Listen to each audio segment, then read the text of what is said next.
And welcome back in my new video friends. Thailand ने अपना visa Indians के लिए पिछले 1 ईयर से फ्री करके रखा है, बट अभी हाल फिलहाल में थाईलैंड ने एक इमिग्रेशन प्रोसेस स्टार्ट की है अपने एक वेबसाइट पर। तो आज उसके बारे में हम जानेंगे कि कैसे उसका फॉर्म भर सकते हैं। तो वेबसाइट पे जाना पड़ेगा। यहाँ पर अगर आपको कुछ अपडेट करना है कार्ड, तो अपडेट अराइवल कार्ड पे क्लिक करना है। अगर आपको अपना अराइवल कार्ड फॉर्म फिलअप करना है तो ये अराइवल पे रहेगा, जिसमें आपको सरनेम लिखनी है। उसके बाद फर्स्ट नेम में आपका फुल नेम लिखना है और मिडिल नेम में आपका फादर का नेम लिखना है। ध्यान रहे फ्रेंड्स, आपका जो भी पासपोर्ट पे जो भी नेम है वो स्पेल एकदम सेम करेक्ट होना चाहिए, तभी आपका वो फॉर्म फिलअप होगा, मतलब बेटर वे में हो जाएगा। पासपोर्ट नंबर आपको फिलअप करना है, आपका जो भी पासपोर्ट नंबर है। नेशनलिटी में कंट्री सिलेक्ट करनी है, इंडियन, बेसिक यहाँ पे इंडियन ही आएगा। उसके बाद डेट ऑफ बर्थ सिलेक्ट करना है, आपकी जो भी डेट ऑफ बर्थ है वो आपको यहाँ पे प्लेस करनी है। ध्यान दीजिए, पासपोर्ट में जो भी आपका जो डेट ऑफ बर्थ है, पासपोर्ट के अंदर जो भी फॉर्म फिलअप कर रहे हो आप, तो पासपोर्ट की डिटेल ही वहाँ पे आपको फिलअप करनी है। ऑक्यूपेशन है, ऑक्यूपेशन में आप जॉब करते हो या फिर हाउसवाइफ हो या फिर बिजनेस कर रहे हो, आप तीनों में से कोई भी एक अपना जो भी वर्क कर रहे हो वो लिख सकते हो। जेंडर में आप मेल, फीमेल या फिर अनफिडन, तीनों में से कोई भी एक चीज़ आप जो भी हो आप फॉर्म में सिलेक्ट कर सकते हो।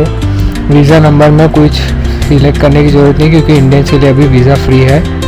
कंट्री रेसिडेंसी में आपको इंडिया सिलेक्ट करना है। उसके बाद आ जाता है अपना सिटी या स्टेट। उसमें आपको अगर आपकी सिटी यहाँ पे मेंशन हो रही है तो आपको यहाँ पे आपकी सिटी मेंशन करनी है। अगर आपकी सिटी मेंशन नहीं हो रही हो तो आपको नाम लिखना है, लाइक आप गुजरात से हो तो गुजरात, महाराष्ट्र से हो तो महाराष्ट्र, और यूपी, एमपी, कुछ भी कहीं से भी हो। उसके बाद आपका फ़ोन नंबर लिखना है, जो भी आपका करंट वर्किंग फ़ोन नंबर है वो आपको वहाँ पे फिलअप करना है।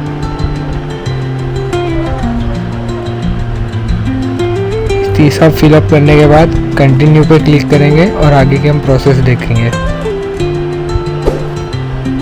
नेक्स्ट अपना डेट ऑफ अराइवल आ जाता है। ध्यान रहे, डेट ऑफ अराइवल अपना ट्रैवलिंग के 3 दिन पहले ही आप ये फॉर्म फिलअप कर सकते हो। तो ट्रैवलिंग के 3 दिन पहले की अपने डेट ऑफ अराइवल डेट डालना, मतलब आप जो भी टाइम पे अराइवल हो रहे हो वो टाइम की आपकी डेट आ जानी चाहिए। उसके बाद आप कौन सी कंट्री से बोर्ड कर रहे हो, लाइक आप दूसरी कंट्री से पहले थाईलैंड जा रहे हो, लाइक आप चाइना से जा रहे हो, अपना मलेशिया से जा रहे हो, सिंगापुर से, जो भी कंट्री से आप फ़्लाइट अपनी ले रहे हो, जैसे इंडिया से ले रहे हो तो इंडिया सिलेक्ट करना है। कोई भी कंट्री से ले रहे हो, फिर कौन से पर्पज़ से जा रहे हो, बिजनेस पर्पज़ है, हॉलीडे पर्पज़ से, या फिर कोई भी। फिर मोड ऑफ ट्रांसपोर्ट में एयर, लैंड और सी, तीनों में से कोई भी आप जिस वे से ट्रांसफ़र कर रहे हो, बेसिकली एयर ही आएगा, सब एयर से ही ट्रांसफ़र करते हैं। फ़्लाइट में आपका प्राइवेट फ़्लाइट नहीं, कमर्शियल फ़्लाइट आएगा। फ़्लाइट नंबर आपको फिलअप करना है। डेट ऑफ डिपार्चर, थाईलैंड से आप कब डिपार्चर होगे ये आपको पहले से ही मेंशन करना पड़ेगा। और ध्यान रहे, आप जो भी डेट ऑफ डिपार्चर की डेट डालो वो डेट की आपकी एयर टिकट होनी चाहिए वही, और एयर टिकट का सारा इन्फॉर्मेशन आपको वहाँ पे फिलअप करना पड़ेगा, और ये सारा जो इमिग्रेशन का प्रोसेस है वो वहाँ पे चेक होगा।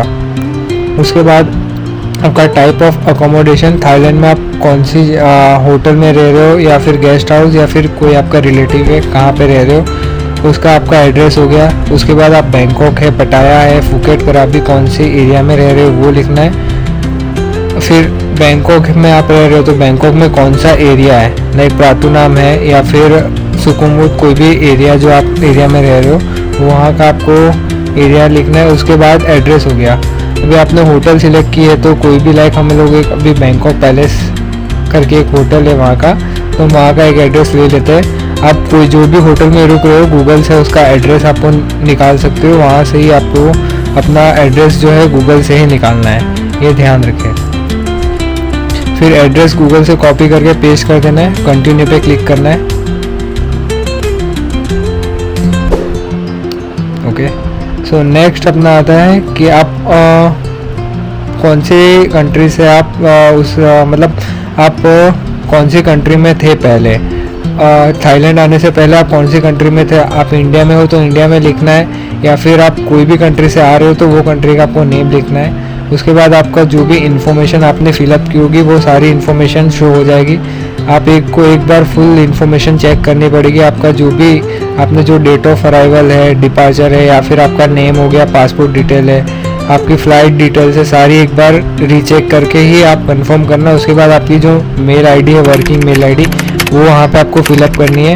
ध्यान रखें ये मेल आईडी में ही ये आपका जो इमिग्रेशन कार्ड है वो आएगा, तो आपको वही सिलेक्ट करना है।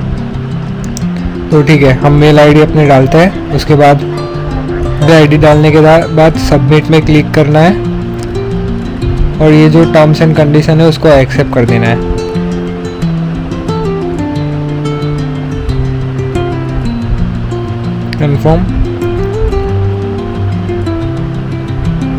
कंफर्म करने के बाद हमारा जो ये इमिग्रेशन फॉर्म है ये डाउनलोड हो चुका है। एक बार आप ये रीचेक कर सकते हो और उसके बाद अगर आपकी कोई भी गड़बड़ होती है तो ये अपडेट भी हो जाता है। अगर आपको ये वीडियो अच्छी लगी तो ये वीडियो को लाइक कीजिए, चैनल को सब्सक्राइब कीजिए ऐसे ही वीडियोस देखने के लिए। Thank you for watching this video.